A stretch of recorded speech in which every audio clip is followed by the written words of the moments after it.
We shook hands on it. Great story, terrible legal strategy. Here's why verbal contracts sometimes fail in court. In this video, I'll explain the Statute of Frauds and 4 of the several different types of contracts that must be written down in order to be legally enforceable.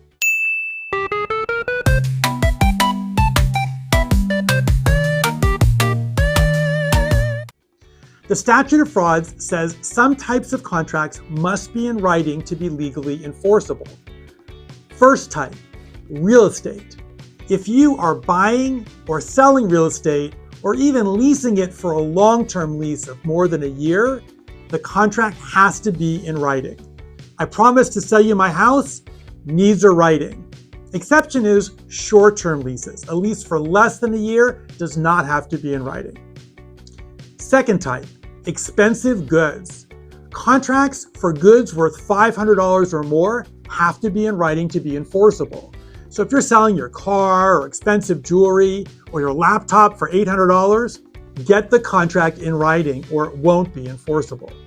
Third type, long-term promises. A contract that cannot possibly be completed within a year has to be in writing to be enforceable. So employment contracts for more than a year or long-term service agreements have to be in writing to be enforceable. You can't finish a 2-year contract in less than a year, no matter how fast you work, so it's got to be in writing. Fourth type, contracts in consideration of marriage.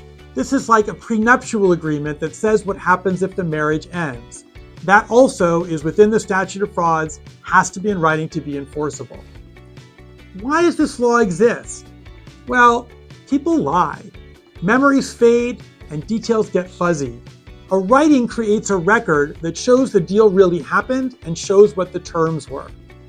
So to sum up, real estate, expensive goods, long-term contracts, and contracts in consideration of marriage are 4 of the most popular types of contracts that have to be in writing in order to be enforceable. There are some others, but they tend to be a little more obscure. Ever had a handshake deal go wrong? Share your story below. And follow us for contract law that makes sense.